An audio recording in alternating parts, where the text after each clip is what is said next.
Look, folks, I'm not here to rustle your jimmies. I'm just here to state some facts. And that is that the medium that is short form filmmaking, it's completely dominated by horror. I mean, just to put it to you simply, how many regular short films can you think of that are just dramas, comedies, things like that? How many horror shorts can you think of?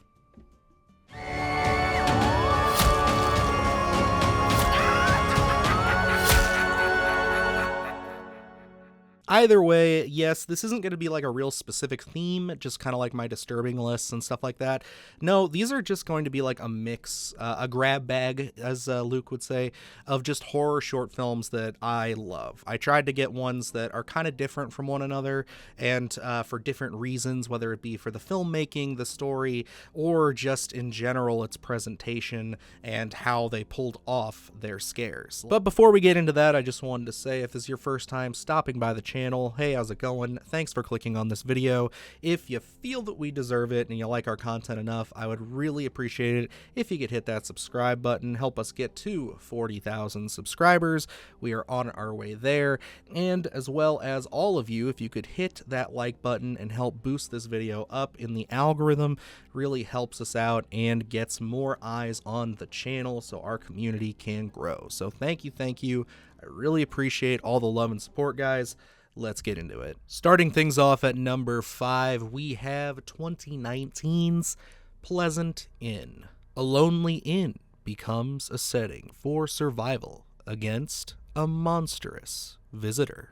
This 8-minute short film from David Romero is pretty impressive all the way around. I absolutely love animation. I think the people who can actually sit down, whether it's hand-drawn, digital, however you're doing it, it's truly an art form that I have a lot of jealousy for. If I ever have a lot of free time in my later years, I would totally love to learn how to at least do some basic animation, because it just unlocks so much creativity, and so much creativity in the horror space especially. And that's what I feel like this short film does really well. Pleasant Inn starts off as kind of this, story we've seen before. It's a pretty exciting story, but it's not a very unique story until we find out that this person is not really a person at all. No, it's some kind of Lovecraftian entity, this critter that just rips itself from their body. Absolutely harrowing stuff. You know me and my creature features. I love when I have a unique, fun little critter, and I really love how they handle this. Again, with that kind of rougher, really cool, pastelian kind of, art style to this, and the sound effects, everything that they put into this just feels very high quality, but again, still just enough of that edge to really keep me entranced and transported. This is something that I have absolutely loved since the moment I saw it. This was one that inspired me big time when we kind of went into the pandemic and everybody was staying at home, because I was working on a script that kind of had a lot of these same tones and same feelings. So this was something I watched a lot on repeat, and it's become one of my favorites to show people. And coming in at my number 4 spot, we have 2015's The Smiling Man. A little girl home alone finds herself face to face with pure evil. This is another 8-minute short, but this one is directed by A.J. Briones. Boy, this is a creepy, with a capital C, as it says on the poster, short film. I mean, this movie really got under my skin big time. And I gotta give mad props to whoever you casted. In the IMDb here, it says his name is Strange Dave.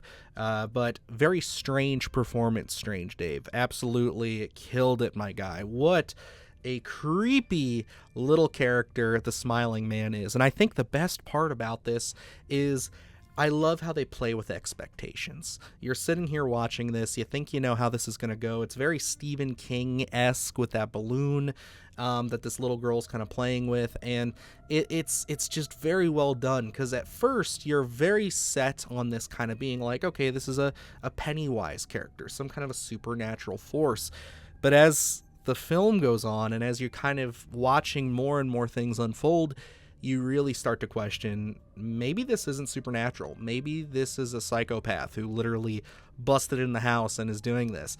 And I love that. I love that we don't get any definitive answers, and I love that it just plays with you back and forth. I think that this is a very competently shot, very, again, inspiring. This is like horror movie brain food because it's so simple. It's just a very simple, straightforward story. We're not trying to overcomplicate things.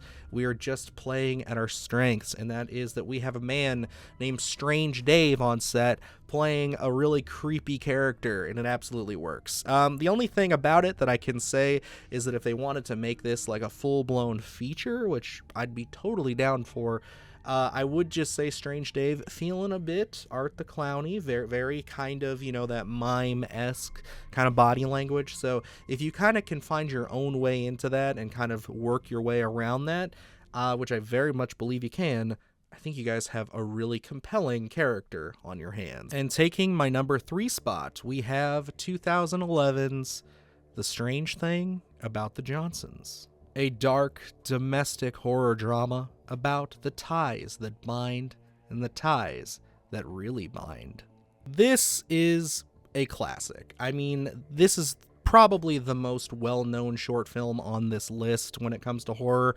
This is done by the great Ari Aster, who we all know went on to do things like Hereditary, Midsummer, and recently Beau is Afraid. So, yeah, the guy really, it's easy to see that he never quite had a jumping off point when it comes to his very strange, weird, kind of horror stuff that he does. The very deep, dark, evil horror stuff. Because, yeah, the strange thing about the Johnsons is very uniquely Ari Aster. You can tell from about 5 minutes into this thing, less than that, honestly.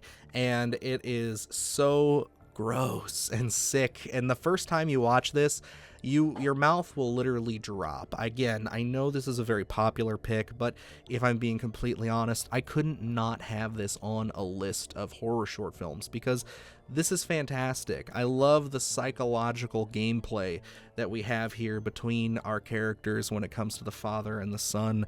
It's a very interesting way to subvert what is normally the other way around when it comes to their problems, we'll say, and it's extremely compelling and very scary. Yes, I really do feel for our father character here. He's played by Billy Mayo, who does a fantastic job. He has worked with Ari Aster before on a few other short films, but the dude has such amazing facial reactions. I'm sure I'm using the scream from the bathroom scene in the thumbnail for this video because it's fantastic. I mean, like, he absolutely sells this trauma, this dread, this horror, all inflicted by his own son.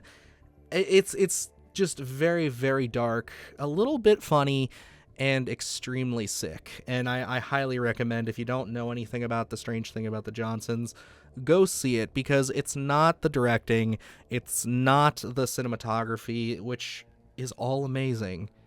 It's truly, to me, it's the penmanship, it's the story, and the way that this was brought to screen. And taking the coveted number 2 spot, we have 2016's This House Has People in It. Security camera footage of a birthday party reveals an unexplained event of a family, a strange disease, and a mysterious pink woman who stalks the family.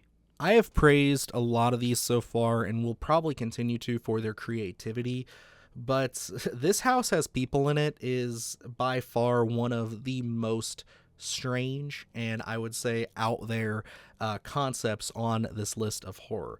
This is just a very weird film, and I feel like you absolutely have to be down with that before going into this. If you start watching this and you are not into surreal, very strange, almost like kind of satire-y kinds of horror, this is probably going to turn you off. But for me, I absolutely adore it. It's only about 12 minutes, and it comes from this gentleman, Alan Resnick, But this is a very fascinating, very strange, cerebral kind of story. It's a very interesting way to tell a story, I should say. Looking at it through all of these little security cams as you kind of bounce around, we don't know if we're necessarily bouncing around time.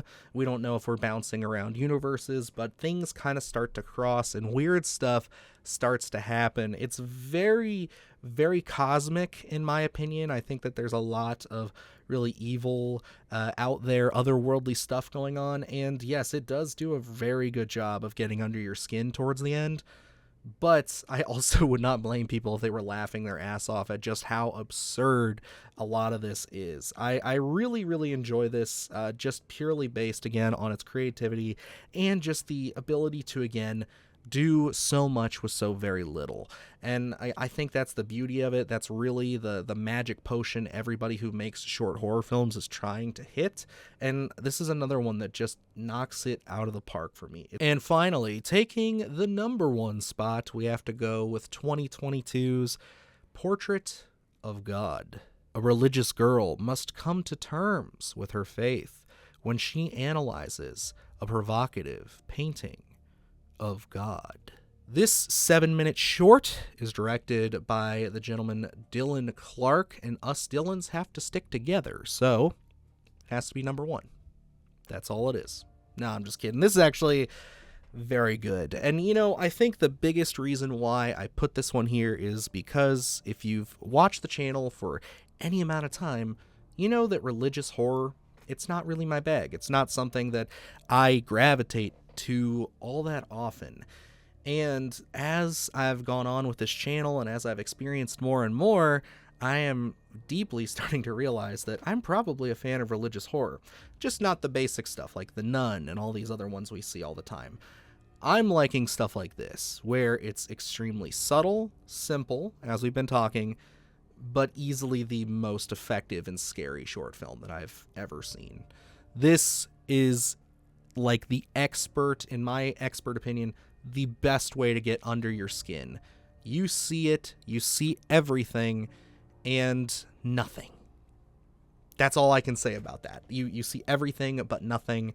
The final shot of this is completely haunting to me, and I just think that everything here from start to finish just absolutely aces what I think is scary and what I found very profound in this, but I find very profound in horror, because I think that this is something that when you're faced with this, when you see what their representation is and what they bring forth as, I guess, the only way I can see it is God, it is haunting. And it's very subtle. It's very well done.